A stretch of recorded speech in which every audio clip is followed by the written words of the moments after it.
pain. Moi, on m'a flanqué une baffe, pour la peine, que j'ai peint le pain. Pourtant, il y a un grand artiste qui l'a fait bien avant, qui a recouvert une baguette avec de la couleur, un joli bleu. J'ai vu ça dans le journal du Centre Pompidou qu'on reçoit à l'école. Le journal, pas Pompidou, qui est mort depuis longtemps, je crois. Et ça devait être un monsieur haut placé, vu que les gens qui viennent. Ça devait être un monsieur plus haut placé que les gens qui viennent inspecter les classes. Celui qui a peint le pain pour l'accrocher sur le mur d'un musée, lui, on ne l'a pas corrigé. Ou peut-être dans son enfance, s'il avait déjà essayé. Et alors, il s'était dit, quand je serai grand, attendez, j'en remettrai ça. Et vous verrez, et vous aurez qu'à la fermer. Moi, à cause de la gifle, j'étais tellement rogne que le pain peint, je l'ai mangé. Toute la croûte plus blanche que la mie, vu que j'avais pris un fond de peinture acrylique pure white. C'était marqué. J'ai failli en crever. Ma mère m'a donné du lait que j'ai pompé jusqu'à en déborder. J'ai pas oublié les douleurs, les coliques, mais je me souviens aussi qu'elle était penchée sur son lit, maman. Et malgré que j'avais des gaz qui sentaient l'œuf pourri, elle a dit, mon enfant chéri, des mots qu'elle emploie jamais. J'en ai presque oublié la baigne. J'ai dégueulé joyeusement toute la semaine. Après, voilà, j'étais molle comme une chiffe. Maintenant, je suis guéri. Au bahut, ils ont décidé que ma classe visitera l'expo de cet homme qui a peint le pain. Mais j'ai peur de tomber dans les pommes en la voyant, sa baguette, ou de me sentir reprise d'une chiasse épouvantable sans pouvoir trouver les water. Au bahut, le LEP, ça se nomme, on parle de ces choses-là avec la fille du CDI. Les expositions au musée, et puis des livres et aussi du théâtre, où pourtant on met jamais les pieds. Quand on cherche en vitesse les réponses à un questionnaire que les profs ont distribué voilà des semaines et on n'y avait plus pensé, la Dirlo, elle veut qu'on s'adresse à Madame la documentaliste. Mais pour nous, c'est Anna. Dès le premier jour, elle a dit qu'on l'appelle par son prénom, ça sera plus sympa. Anna, elle est drôlement bien. Là-dessus, tout le monde est d'accord. Elle a un mec qui la rencarde le mardi et le vendredi, et ce tordu, il a l'air de croire qu'elle lui appartient. À quoi ça sert le MLF? Mais peut-être qu'au fond, Anna, elle fait que ce qui lui chante. Ou alors, les machos, elle aime, et il n'y a plus à râler. Pas sûr, puisqu'elle dit, Anna, justement, qu'on est tous solidaires. Que lorsqu'on défend des opinions, c'est aussi pour les autres qu'on se bat. Que ça serait plutôt moche d'agir chacun pour soi. Ce qu'elle dit en tripotant ses fiches, et elle arrête au beau milieu de son serment pour assurer que le classement par cote a de foutus avantages. Elle dit, n'est-ce pas? Puis elle rit, parce qu'elle voit que j'y connais rien à ces histoires de classement, même si j'admets que c'est important. Je connais rien à ça, et je connais rien à rien. L'orienteur, il a déclaré que j'ai la tête à étudier. Il suffit de choisir ce qui me convient. Le travail manuel, j'aime pas. La compta, j'aimerais pas non plus. Quand j'étais petite, je disais que plus tard, je voulais faire médecin. Ma mère, elle a haussé les épaules. Pour des gens comme nous, pas moyen, elle a dit. Et qu'en plus, il y avait cette poisse que j'étais une fille, que les filles se marient pas quand elles poussent trop loin leurs études, et puis que dans la profession, les hommes se débrouillent toujours pour leur couper l'herbe sous le pied. Pourquoi l'herbe? Va savoir. Moi, de l'instant où j'ai compris que le corps est pas un sac qu'on remplit par un bout et qui se vide par l'autre, mais une mécanique tellement plus compliquée, j'ai pensé que j'adorerais qu'on m'explique comment tout ça fonctionne, et puis apprendre à réparer quand ça se détraque. Et les lecteurs, on les écoute. Ceux d'ici qui m'emmerdent avec leurs trucs, leurs perfus, leurs réflexions stupides, j'ose pas les envoyer promener comme ces chieuses d'infirmières. Elles alors, les salopes, je peux pas les blairer, hein.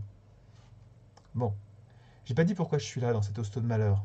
J'en étais à la documentaliste, Anna. Je m'arrange pour aller la voir au lieu de glander en perme, et si elle classe, je l'aide. Ou bien je découpe pour elle des articles dans Le Monde, ceux qu'elle a entourés d'un trait au bic rouge. En même temps, je lui raconte que mon père et ma mère, leur bagarre, ça finira en tragédie. Il y en a un qui va saigner. Plutôt mon père, vu que ma mère a plus de dynamisme. Lui, c'est le genre flasque et inoffensif. J'aimerais mieux qu'ils s'entretuent. Bang, les voilà raides, morts, tous les deux. Mais Anna dit, tu n'y penses pas. On te bouclerait en foyer jusqu'à tes 18 ans. Je dis, j'irai vivre avec toi. Elle répond ni oui ni non. Alors, je bouffe les débris du journal une fois les articles rangés dans des chemises en carton gris. Anna dit que je suis idiote, que je vais me taper une occlusion, ce qui signifie les boyaux bouchés par le papier que j'arrête pas de mastiquer. Mais c'est moins dangereux que le papier peint, que le pain peint. Rien qu'à y songer, au pain peint, ça me retourne l'estomac. Un haut le cœur. Et je dis bordel que la vie, c'est de la merde. Pourquoi qu'on est venu sur cette putain de planète quand on l'avait pas demandé? Anna dit que rapport à mon âge, je traverse une crise, ça va passer. Et après, je rencontrerai un homme qui m'enseignera le bonheur. Je ris, je dis mon œil. Tu crois que j'ai envie de m'encombrer d'un mec pareil au tien, dansant d'un pied sur l'autre en regardant sa montre si t'es en retard de 2 minutes et cet air qu'il a de toujours vouloir qu'on le traite comme un prince? Anna dit qu'elle est peut-être mal tombée, mais que moi, oh sûrement. Ça m'énerve. C'est la façon dont les adultes vous prêchent la résignation parce qu'un jour viendra, parce que tu verras si tu sais attendre, parce que patience et longueur de temps, ce grand con de La Fontaine, ou peut-être qu'il n'était pas grand, et ce serait pourquoi il avait tant besoin qu'on ait besoin d'un plus petit que soi. Un grand moraliste qui l'a dit, le prof. On était en sixième, et il nous lisait les fables, à Laïus qui est plus d'époque. Ça me rappelle le livre de ma mémé, quand elle allait à l'école, juste après le déluge. C'est un manuel spécial pour la leçon de morale, la première leçon du matin alternant avec l'instruction civique. Lorsque j'ai eu dans les 4 ans, elle m'a lu des pages de ce bouquin, qui était sa Bible de citoyenne laïque. Et en fait, il y avait un passage sur le respect qu'on doit au pain. L'histoire d'une petite fille qu'on envoie chez le boulanger et au retour elle s'aperçoit que le ruisseau a débordé. Elle ne veut pas mouiller ses souliers du dimanche, alors elle dépose la miche carrément dans la rigole au milieu du chemin pour s'en servir comme d'une grosse pierre et traverser à sec. Mais vu que le pain est sacré, elle commet ainsi un horrible péché, et à l'instant où elle appuie délicatement la semelle de sa chaussure vernie sur la croûte dorée, dit le type qui a écrit l'histoire, le pain s'enfonce dans l'eau. Plouf! La fille se noie. C'est d'autant plus débile qu'il y avait seulement une flaque, pas profonde, mais l'auteur a inventé ce châtiment effroyable pour montrer que le pain est un bien très précieux et qu'il faut respecter. Surtout qu'au temps de ma grand-mère, qui est morte quand j'avais 6 ans, au temps où il y avait 6 ans, où elle avait 6 ans, il y a une éternité, les souliers du dimanche, fallait aussi drôlement les respecter. Le baratin de maintenant, il est un peu moins ringard, mais les gens disent encore plein de conneries. Pas forcément sur le pain, mais sur la vie et puis sur les humains, leur façon de se débrouiller entre eux. Même Anna, spécialement quand je parle de quitter ma famille, elle me serre les liens du sang, le cordon ombilical, qu'on doit couper et pas couper. Derrière ses discours, j'entends qu'elle a peur, que je lui retombe sur les bras. Et sans doute, elle me laisserait pas dehors si je venais frapper à sa porte, mais elle baliserait à mort pour ce qu'en penserait son Jules et ce qu'on dirait aux LEP. Les adultes, c'est comme ça, ils les mouillent.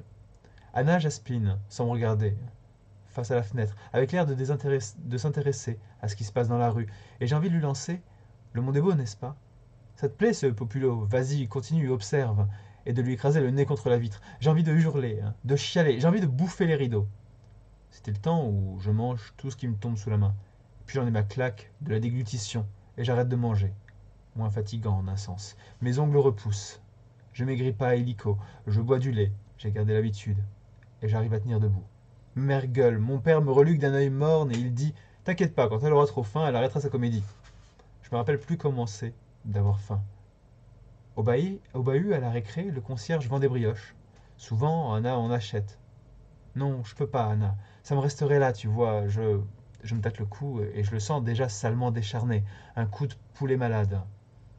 Anna dit un soir qu'elle et moi on va aller à la piscine. Elle dit que la natation c'est bon pour la santé, ça relaxe. Et quand on est sous la douche, elle en maillotard et moi dans mon bikini à fleurs, que j'ai eu quand j'avais 13 ans, et qui est devenu trop large parce que j'ai tellement fondu, je dis chiche Anna qu'on se met à poil, et elle dit t'es dingue. Alors je demande montre-moi au moins comment ils sont tes seins. Elle veut pas. Je baisse les épaules de son maillot. Je dis oh très chouette. Laisse-moi toucher si c'est doux. Et c'est doux. Je lui dis cesse de rougir, on croirait que t'as honte. Elle rime mais dans son rire il y a une colère.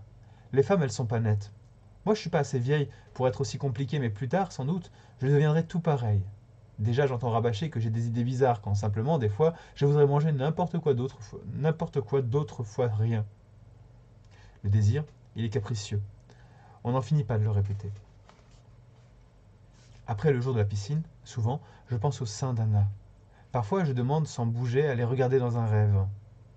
Et les dames de la cantine, elles me crient: ben quoi? Avance! T'as même pas pris ton plateau. Ça me tente pas leur tambouille. Alors maintenant, j'ai les jambes qui flageolent. Ma mère dit: t'es chiante, qu'est-ce que je vais faire de toi? Et on me boucle à la salle paix, dans le service spécialisé pour les jeunes qui ont des problèmes. Des problèmes, j'en ai pas vraiment, c'est seulement que j'ai peint le pain et qu'on m'a battu après. Quand je le dis au docteur, il sourit sans un mot, comme s'il savait mieux que moi.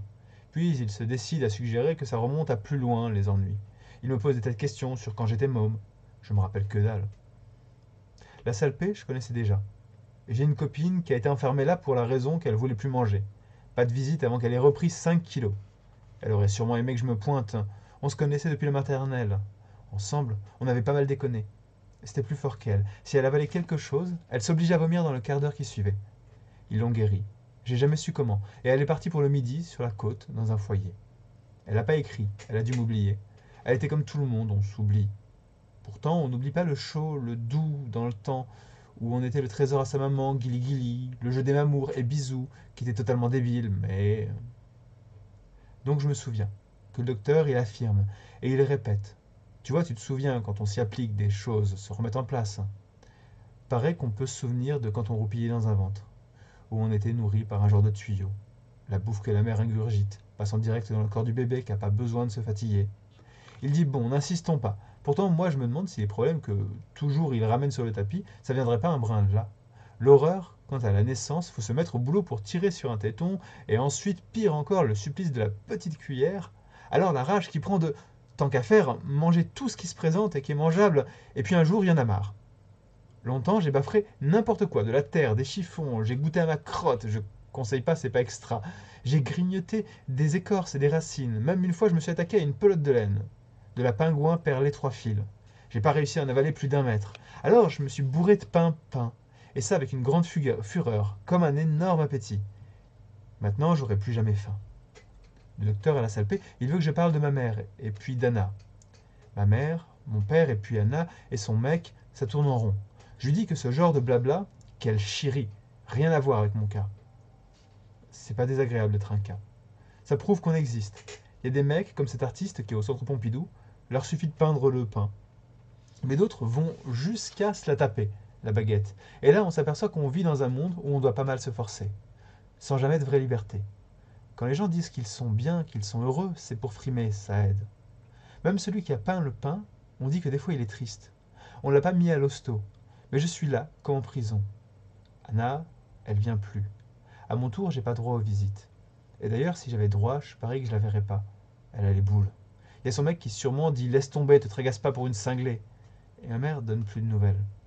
C'est l'époque, c'est le progrès. C'est un truc à être paumé sans savoir à qui s'adresser. Mange. Voilà ce qu'on leur serrit nos gosses, pour leur apprendre à vivre. Mange ou ne mange pas.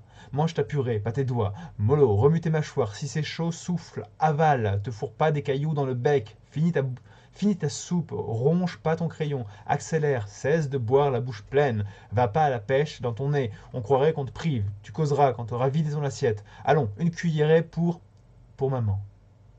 Pour Anna. Anna et les brioches de la récré. Mais je voulais dire Anna. Bon, d'accord. Mange. Un monde givré. S'il trouve pas de toute urgence un moyen pour que ça change, je vais encore peindre le pain. En noir cette fois. J'aurai eu mon pain blanc en premier.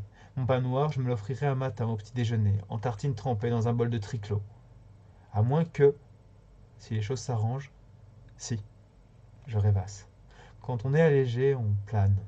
Je dis, hé Anna, je lui parle, je combine notre vie à deux, ça ferait bisquer ma mère. On s'en ira quelque part, loin, sur le Causse, où il y a comme des cuvettes de terre cultivable et rien y pousse. On les appelle des sotches ou dolines. J'ai vu ça dans les papiers d'Anna, dans le dossier écolo. Le retour à la vie naturelle. On retaperait une vieille maison. Paraît qu'il y en a des masses à l'abandon. Pour simplifier la situation, ma mère mourrait. Mon père déciderait de vivre à l'étranger. Le mec d'Anna se serait barré, fou furieux de m'avoir découverte vautrée dans le lit d'Anna, à sucer les seins d'Anna. Barré, en claquant la porte. Près de la porte, on planterait un rosier. On aurait un jardin potager. On aurait même un four à pain.